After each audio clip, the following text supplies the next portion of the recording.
آج ہم اتفاق سے یو پی میں اس نئے دور کا سامنا کر رہے ہیں جو نئے ابو جہل کا ہے۔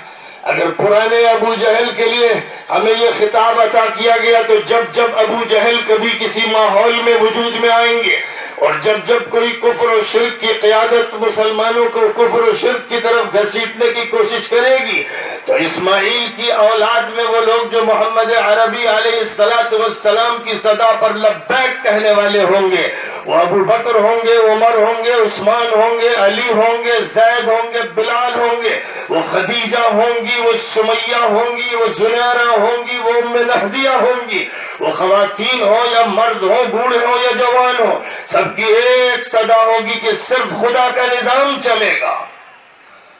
خدا کا نظام ہمارے دماغوں میں رہے گا، دل میں رہے گا، ہمارے وجود میں رہے گا، ہمارے گھر میں رہے گا، ہمارے اسکول میں رہے گا، ہمارے کالج اور یونیورسٹی میں رہے گا، ہمارے مارکیٹس میں رہے گا، ہمارے بینکس اور کمپنیز میں رہے گا، ہمارے پورے نظام زندگی پر وہی حاوی ہوگا، اسی کے ساتھ ہماری وابستگی ہوگی۔ کوئی کمپرومائز نہیں، کوئی سمجھوتا نہیں، کوئی دباؤ نہیں، کوئی ماتحتی نہیں۔ کسی بھی نظام باطل کی ماتحتی کو ہم دو ہوں یا چار ہوں، کم ہو یا بیش ہوں، ہم بے طاقت ہو یا طاقت والے ہوں، کسی حالت میں کسی سمجھوتے کی کوئی گنجائش نہیں۔ محمد عربی علیہ السلام مکہ مکرمہ میں چند افراد کے قافلے کو لے کر جو صدا لگا رہے تھے وہ یہی تھی کہ نظام باطل قبول نہیں۔ ادھر سے پیشکش کی جا رہی تھی کہ اگر آپ چاہتے ہو کہ ہم آپ کو گورنر بنا دیں، وزیر اعلیٰ بنا دیں، تو ہم اس کے لیے بھی تیار ہیں۔ ملی جلی ایک حکومت قائم کر لی جائے جس میں بتوں کی بھی پوجا ہو اور اللہ کی بھی پوجا ہو، تو صاف کہہ دیا گیا قل یا ایھا الکافرون لا اعبد ما تعبدون، کہہ دیجئے کہ اے نہ ماننے والوں، اے منکروں، اے ایشور کا انکار کرنے والوں، لارڈ اور گاڈ کو نہ ماننے والوں، اس کے ساتھ شریک کرنے والوں، ہم تمہاری پوجا میں شریک نہیں، ہم سرسوتی کی وندنا نہیں کرنے والے ہیں، ہم نہ زمین کی پوجا کرتے ہیں نہ سورج کی کرتے ہیں، ہم سورج کے مالک کی کرتے ہیں، زمین کے خالق کی کرتے ہیں۔ یہ وہ اعلان تھا جو محمد صلی اللہ علیہ وسلم نے مکہ مکرمہ میں اس وقت دیا جب تعداد کم و بیسر و سامانی کا عالم اور کسی بڑی سے بڑی پیشکش کو قبول نہیں فرمایا۔ 13 سال اسی طرح مکہ مکرمہ میں گزرے، ہمارا نظام الگ، اعتقادی نظام الگ، فکری نظام الگ، معاشرتی نظام الگ، تعلقات اور معاملات کا نظام الگ۔ یہ الہی نظام ہے، یہ ربانی نظام ہے، یہ رسالی نظام ہے، یہ نبوی نظام ہے۔ یہ وہ نظام ہے جس میں دنیا اور آخرت باہم ملتے ہیں، یہ وہ نظام ہے جس میں آسمان زمین کو سلام کرتا ہے، یہ وہ نظام ہے جس میں فرشتوں کی دعائیں ملتی ہیں، یہ وہ نظام ہے جس میں روح پاک ہوتی ہے، نفس مزکا ہوتا ہے، ذہن مجلہ ہوتا ہے، جس میں ذہن جسم صحت مند ہوتا ہے۔ یہ وہ نظام ہے جس نظام کی دعوت تمام نبیوں نے دی اور آخری نبی صلی اللہ علیہ وسلم نے اس کو پیش فرمایا، لیکن اس کا آغاز اس طرح ہوگا کہ ہماری نسل کا کوئی بچہ بچی ایسی باقی نہ رہ جائے کہ جو شرک کے سائے میں ہو، جو کفر کی گندگیوں میں ہو، جو اس نظام سے ہٹا دیے جائیں۔ ہمارا نظام شروع ہوگا اس سے، بسم اللہ الرحمن الرحیم، اقرأ باسم ربك الذي خلق خلق الإنسان من علق اقرأ وربك الأكرم الذي علم بالقلم علم الإنسان ما لم يعلم۔ شروع کرو اللہ کے نام سے جو بڑا مہربان اور نہایت کرم فرمائے۔ پڑھو اپنے پروردگار کا نام لے کر، اس کی ذات و صفات پر یقین رکھتے ہوئے جس نے پیدا کیا، جس نے انسان کو ایک جرثومے سے بنے ہوئے خون کے ایک لوتھڑے سے پیدا کیا۔ پڑھو تمہارا پروردگار بہت کرم فرمانے والا اور نوازنے والا ہے، اور جس نے قلم کے ذریعے سکھایا اور انسان کو سب کچھ سکھایا جس سے انسان واقف نہیں تھا۔ غار حرا میں جب آپ اکیلے تھے، آپ کے ساتھ آپ کی اہلیہ خدیجہ بھی ابھی نہیں تھی اور آپ کے ساتھ ابھی کوئی فرد بھی نہیں تھا جو اس ایمان کو جانتا ہو، بلکہ خود آپ بھی ابھی واقف نہیں تھے کہ میرے پاس جو پیام آیا ہے اس کا پس منظر کیا ہے۔ اس وقت یہ بات کہی گئی کہ پڑھو اس نظام کے ساتھ، جس کا مطلب یہ ہوا یا اب اسلامائزیشن کا طریقہ اختیار کیا جائے گا، تعلیم میں، تربیت میں، فکر سازی میں، عقیدہ سازی میں اور نسلوں کی نشو و نما میں یہ نظام شروع کیا جائے گا۔ لہذا ظاہر ہے کہ ہمارا اسکول اسلامی ہوگا، کالج اسلامی ہوگا، مدرسہ یونیورسٹی اسلامی ہوں گے، اور ہر جگہ تعلیم تعلیم تعلیم، اس بنیادی ربانی تعلیم کے نظام کو لے کر چلا جائے گا۔ جب بھی کبھی اس نظام کو شروع کیا گیا ہے، موسیٰ علیہ السلام کو یہ پیغام طور پہاڑ کے دامن میں دیا گیا تھا، یہی وہ پیغام تھا، یہی وہ لا الہ الا اللہ کا کلمہ تھا جس سے فرعون لرز گیا، جس سے مصر میں وہ انقلاب آیا، جس کے بنیاد پر موسیٰ علیہ السلام نے ہجرت فرمائی اور بحر احمر کی آبنائے سے گزرے، اور جب فرعون اپنے لاؤ لشکر سے گزرا تو غیبی طور پر، معجزانہ طور پر اس کو ختم کر دیا گیا، ڈبو دیا گیا۔ ہتھیاروں سے نہیں ہوا، ٹکراؤ سے نہیں ہوا، اللہ کے اس نظام ربانی سے وہ عمل ہوا کہ وہ جزیرہ نما سینا میں حفاظت کے ساتھ منتقل ہو گئے اور ملک کی طاقت کو ڈبو دیا گیا۔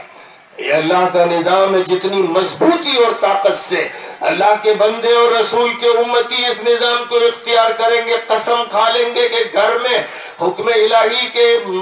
ماتحت ہوگا جو کچھ ہوگا، نبی کی سنت اور طریقہ کار کے ماتحت ہوگا جو کچھ ہوگا، گھر اسی نقشے پہ بنے گا، وہی عمل ہوگا، ویسی زندگی ہوگی، ویسی فیملی لائف ہوگی، ہماری دکانیں اور ہمارا کاروبار، ہمارے کارخانے اسی نظام ربانی اور قرآنی کے ماتحت ہوں گے، ہماری ملازمتیں اور ہمارے کاروبار سارے کے سارے اسی اللہ کے نظام کے تحت ہوں گے۔ جب یہ فیصلہ ہوگا اس ملک میں، اس فیصلے کے لیے مسلمانوں کی پٹائی کر کر کے رخ بتایا جا رہا ہے۔ انگریزوں نے پٹائی کی، اس کے بعد کچھ ہوش میں آئے لوگ، لیکن پھر اس کے بعد سو گئے یا نشے میں مبتلا ہو گئے یا پٹ پٹا کے پھر غیروں کے غلام بن گئے۔ اب اللہ تعالیٰ نے یہ فیصلہ کیا کہ یہ جو بھروسہ کرتے ہیں لادینی نظاموں پر، لادینی پارٹیوں پر، لادینی منشوروں پر، آقائے محمد کو فراموش کر کے یہ اپنے آقا تراشتے ہیں، اپنے خدا کو فراموش کر کے یہ بنائے ہوئے خدا تراشتے ہیں، تو ان کے سہارے توڑ دو۔ حکم ہوا فرشتوں کو کہ ان کے سہارے توڑ دو، ان کے آشیانے جلا دو، یہ جن شاخوں پر بسیرا کر رہے ہیں وہ شاخیں کاٹ دو تاکہ ہوش میں آ جائیں، اور پھر یہ اللہ کی طرف رجوع کریں مکمل طور پر، جیسے انبیاء نے کیا، اولیاء نے کیا، صلحاء نے کیا، مجددین نے کیا، مبلغین نے کیا، شاہ پیر محمد نے کیا۔ یہ مسجد اس کی گواہ ہے، یہاں سید احمد شہید آئے، قیام فرمایا، توحید کا غلغلہ بلند ہوا، یہاں بتایا گیا کہ حق کیا ہے، وہ تاریخ بھی محفوظ ہے، اور آج ضرورت ہے کہ یہ مسجد بھی چاروں طرف تعلیم گاہ سے اس طرح آباد ہو جائے، یہاں بچے اور بچے ہزاروں کی تعداد میں ہوں جن کو قال اللہ اور قال الرسول کی تعلیم دی جائے۔ یاد رکھیے کوئی راستہ نہیں ہے، جو راستے آپ نے 1947 سے اختیار کیے ناکامی کے تھے، نامرادی کے تھے، وہ مشرکانہ تھے، لادینی تھے، ملحدانہ تھے، لیکن ان راستوں سے ہٹنے اور ان سے توبہ کرنے کی توفیق نہیں مل رہی تھی، تو اس لیے اللہ تعالیٰ نے وقتاً فوقتاً چوٹیں لگائیں، کوڑے برسائے، عتاب فرمایا۔ پوری بنی اسرائیل کی تاریخ اس کی گواہ ہے، امت مسلمہ کی تاریخ بھی اسی سبق کو دہرا رہی کہ اے لوگو رجوع ہو جاؤ اللہ کی طرف، چھوڑ دو جھوٹے خداؤں کو، چھوڑ دو نبی کی قیادت کے علاوہ دوسری قیادتوں کو، توبہ کرو ان قیادتوں سے، توبہ کرو جھوٹے خداؤں سے، توبہ کرو غلط بھروسوں سے، توبہ کرو کسی اور پر اعتماد کرنے سے۔ یا ایھا الذین آمنوا اتقوا اللہ حق تقاتہ ولا تموتن الا وانتم مسلمون۔ اے ایمان والو، اللہ کا لحاظ کرو، اللہ سے شرم کرو، اللہ کے احکام مانو، پرہیزگاری اختیار کرو، تقوی کو اپناؤ، خوف اللہ کا رکھو، جیسے کہ حق ہے اس کا حق ملاوٹ کا نہیں کہ وہ بھی ہے اور بھی۔ اللہ میں کیا یہ نہیں چلتا، 100% صرف اللہ اللہ ہوگا تب اللہ دل میں ہوں گے، دماغ میں ہوں گے، جہاں آپ نے ملاوٹ کی اللہ نہیں رہتے۔ اس لیے 100% توحید کے ساتھ اور اللہ سے تعلق کے ساتھ اس نظام کو لے کر چلنا ہے۔ وَاعْتَصِمُوا بِحَبْلِ اللَّهِ جَمِيعًا، سب مل کر الگ الگ بٹ کے نہیں، برادریوں میں اگر بٹو گے، مسلکوں میں بٹو گے، الگ الگ اپنے نام رکھو گے، کوئی بریلی کی طرف نسبت کرے گا، کوئی دیوبند کی طرف نسبت کرے گا، کوئی شیعہ اپنے کو کہے گا، کوئی سنی غلط استعمال کرے گا۔ قرآن نے جو لفظ بولا ہوا سماکم المسلمین، اللہ نے تمہارا نام مسلم رکھا ہے۔ تم نے یہ نام کہاں سے تراشے؟ تم نے کیوں تفریقے پیدا کیے؟ کس نے اسلام کو تفریقوں کا گڑھ بنایا؟ کون ہے وہ مجرم جس نے ٹولیوں میں بانٹا؟ جو اللہ کہہ رہا ہے وَاعْتَصِمُوا بِحَبْلِ اللَّهِ جَمِيعًا، اے لوگوں سب اللہ کی رسی کو، یعنی اللہ کے دین کو، اس کی کتاب کو، نبی کو، اس کی سنت کو مضبوطی سے مل کر تھامو۔ مل کر الگ الگ پارٹیوں میں بٹو گے، جھوٹے سہارے تلاش کرو گے، تم اپنے لیے کسی مرد یا کسی عورت کا انتخاب کرو گے، تم قرآن کی جگہ کسی اور منشور کو مانو گے، خدا ذلیل کر کے رہے گا، طے ہے، خدا کی قسم ہے، اس کا نظام ہے۔ جب بھی ایسا ہوگا تو ناکامی ہونا طے ہے۔ تو جو صدا لگائی مجددین نے، جو صدا لگائی تھی مجدد الفسانی نے، شاہ ولی اللہ دہلوی نے، شاہ عبدالعزیز نے، مولانا اسماعیل شہید نے، جو صدا لگائی تھی شیخ الہند محمود الحسن نے، اور جو صدا لگائی جن مصلحین نے لگائی، جہاں جہاں لگائی، جب تک اس صدا پر لبیک کہہ کر پوری ملت کی شیرازہ بندی نہیں ہوگی، اور جب تک ایک کھوٹے کو مضبوطی سے تھامنے اور لا الہ الا اللہ کی حقیقت کو دل و دماغ میں اتارنے اور عمل کی زندگی میں جاری و ساری کرنے کا کام نہیں ہوگا، اے لوگوں کامیابی نہیں ہوگی۔ کامیابی سیکولر پارٹیوں سے نہیں ہوگی، اور ناکامی فرقہ واریت کی پارٹی سے نہیں ہوگی۔ ناکام ہمیں ابو جہل نے نہیں کیا، ابو جہل ناکام ہوا۔ عقبہ نے نہیں کیا، وہ ناکام ہوا۔ عتبہ نے نہیں کیا، وہ ناکام ہوا۔ بڑے بڑے چودھری، بڑے بڑے اجارہ دار، بڑے بڑے دولت مند، بڑے بڑے سیادت و قیادت کے علم بردار کھائیوں میں گر گئے، اور کلمہ لا الہ الا اللہ کہنے والا بلال کعبے کی چھت پر چڑھ کر یہ اذان دے رہا تھا، اللہ اکبر اللہ اکبر، صرف اللہ بڑا ہے، صرف اللہ بڑا ہے۔ اے لوگوں وہ دن اگر دیکھنا ہے کہ کوئی پھر بلال یہ صدا لگائے، کوئی خبیب و خباب پھر سامنے آئے، کوئی زید ابن حارثہ اور اسامہ پھر تمہارے سامنے ہو، تو تمہیں رجوع کرنا پڑے گا اللہ کی طرف، رسول اللہ کی طرف، قرآن کی طرف، اسلام کی طرف، حق کی طرف، حقانیت کی طرف۔ اس کے علاوہ کوئی راستہ نہیں ہے جس پر چل کر نجات ملے، نہ سیاسی طور پر، نہ تمدنی طور پر، نہ تعلیم و تربیت میں۔ اس لیے جو کچھ ہو رہا ہے اللہ کے نظام کی طرف سے ہو رہا ہے، سبق دینے کے لیے، تنبیہ کرنے کے لیے کہ اب ہوش میں آ جاؤ، اب ہوش میں آ جاؤ۔ جن سہاروں کو تم نے تلاش کیا تھا، جن شاخوں میں اپنے آشیانے بنائے تھے، اللہ نے وہ آشیانے ختم کر دیے، وہ شاخیں ختم کر دی، اور مزید ابھی ختم ہوں گی اگر ہوش میں نہیں آئے۔ لوگوں کو بلاؤ اللہ کی طرف، لوگوں کو بلاؤ، ایشور کی دعوت دو کہ وہ ایک ہے۔